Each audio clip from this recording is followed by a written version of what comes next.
Hola amigos, soy el doctor Víctor Hugo Pirrongelli y estoy aquí para convocarlos a hacer un viaje fantástico a través de el conocimiento humano. Como pasaporte vamos a usar una simple hoja doblada de esta forma en 3 partes y un bolígrafo. En la carátula vamos a anotar todo lo que vemos o lo que conocemos de una imagen que voy a mostrarles en un minuto. Y abriendo en la parte de acá, de adentro de la hoja, vamos a anotar todas aquellas cosas que me gustaría saber sobre eso y sobre esa imagen. Entonces, cerramos, lo guardamos y al final del video van a saber para qué se usa.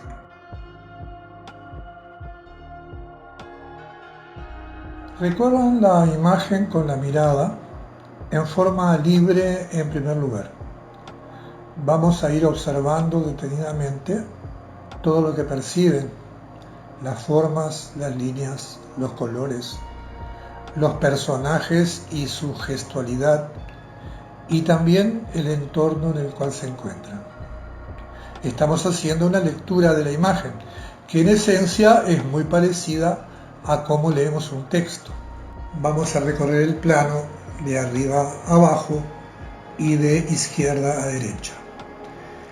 Si para observar con detenimiento necesitan más tiempo, entonces vuelvan a pausar el video y anoten las cosas que solicitamos anteriormente. La primera pregunta que va a surgir, sin duda, es ¿quién es el autor de la obra? Jacques-Louis David, además de artista, tuvo una activa participación política en un momento considerado crucial para Francia y para la historia de la humanidad, como fue la Revolución Francesa. Esa participación se dio a través de su amistad con varios de los protagonistas del movimiento, como Robespierre y más tarde Napoleón Bonaparte, el primer emperador francés.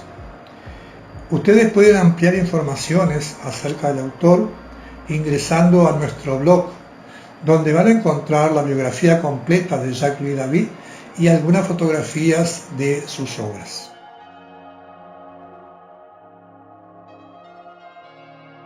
Para comprender una obra de arte, podemos iniciar su análisis formal a través de la estructura de su composición. Tratamos de descubrir dónde se encuentra el foco más importante de atención. Es el lugar donde instintivamente fijamos los ojos. Claramente, este es el punto focal de la obra.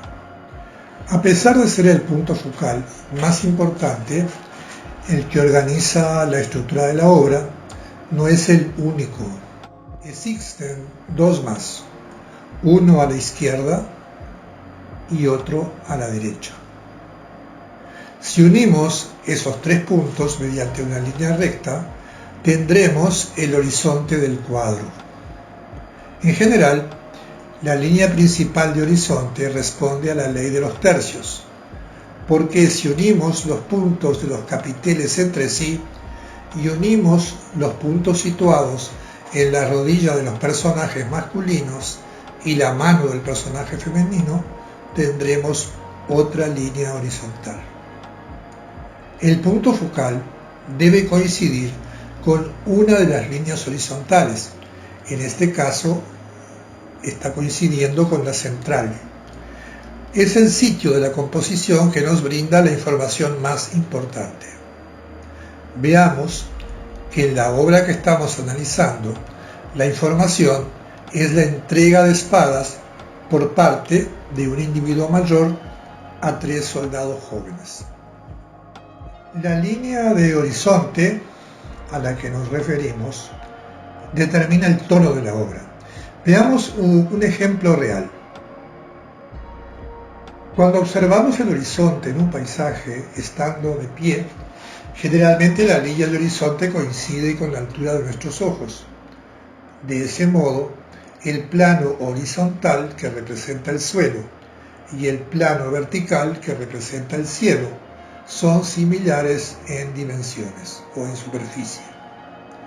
Pero si estamos de pie sobre una elevación y miramos el horizonte, este parece que desciende, de modo que el plano vertical o cielo parece tener mayor extensión que el plano horizontal, que en este caso es el mar. Ahora bien, si nos sentamos a una altura menor, la línea del horizonte parece subir, de modo que las dimensiones se invierten.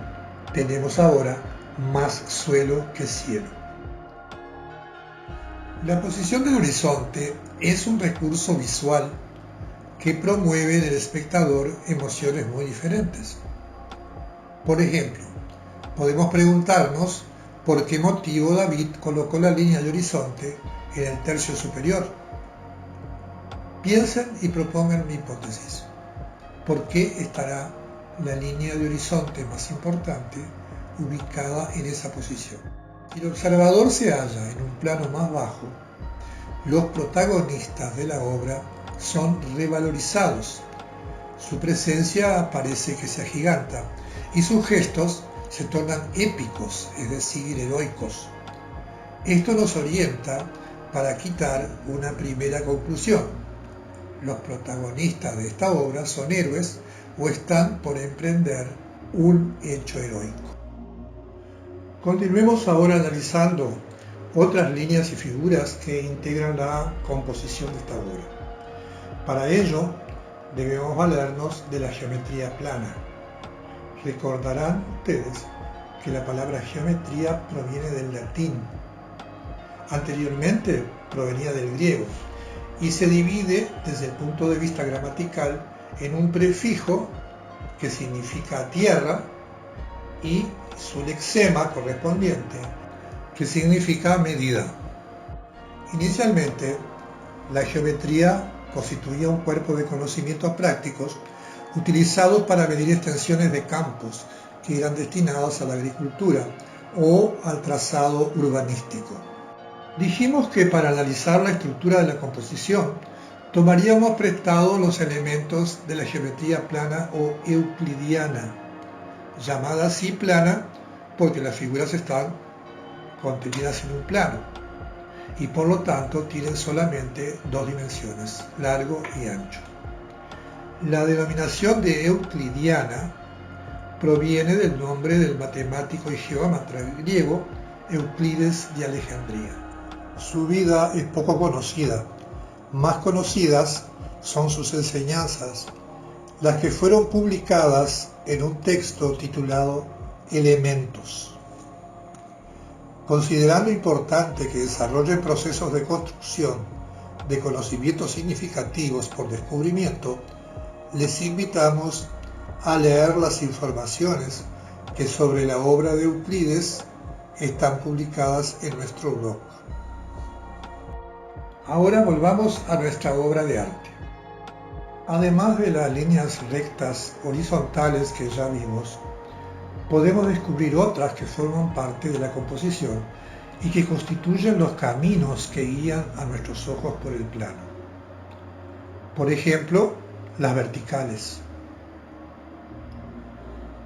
que se integran a las anteriores para lograr un equilibrio armónico estático. Siempre que en una composición dominen las líneas horizontales y las verticales, la percepción visual nos va a indicar que las formas se mantienen en perfecto equilibrio. Como ejemplo, observemos esta pintura de Piet Mondrian.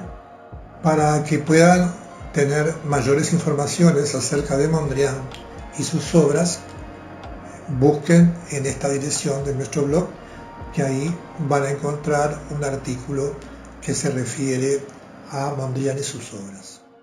Así como descubrimos líneas horizontales y verticales, si continuamos observando con detenimiento, veremos que hay otras, las líneas inclinadas, que rompen el equilibrio estático para conferirle dinamismo y movimiento a los personajes.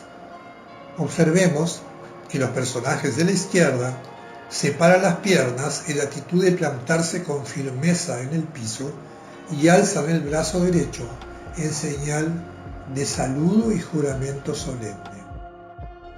Cuando observamos una pintura de Kandinsky, la sensación que nos transfiere es la de una explosión de colores y siluetas dinámicas que se transforman constantemente ante nuestros ojos. También sobre Kandinsky podrán encontrar un blog con imágenes e informaciones de este pintor ruso. Las líneas que vimos en la obra que estamos analizando le confieren a la pintura un carácter de fuerte masculinidad, pero sin embargo aparecen otras líneas que, si observamos bien, vamos a comprobar que expresan lo contrario.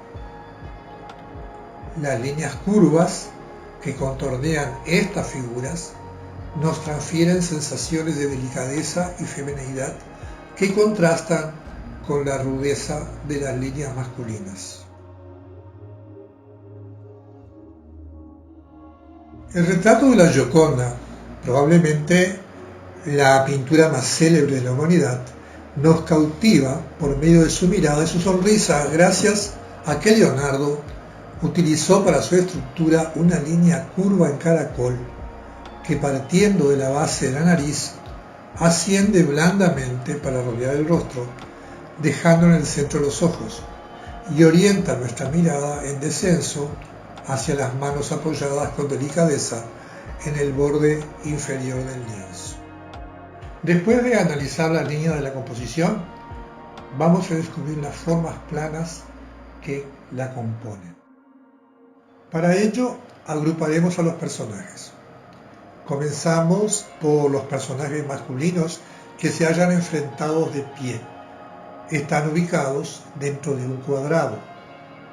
Como ya vimos, el cuadrado es una forma estática, la que a su vez se dinamiza con triángulos. Las figuras femeninas se hallan dentro de un rectángulo. El hecho que las mujeres hayan sido colocadas en ese espacio menor y a la espalda de los personajes masculinos nos permite inferir una característica común en las culturas antiguas. Las decisiones importantes eran tomadas por los hombres y a las mujeres les cabía un rol muy secundario y de tipo doméstico. Hasta aquí el análisis de la estructura formal de la obra. En la próxima entrega analizaremos a los personajes y la intención comunicativa del autor.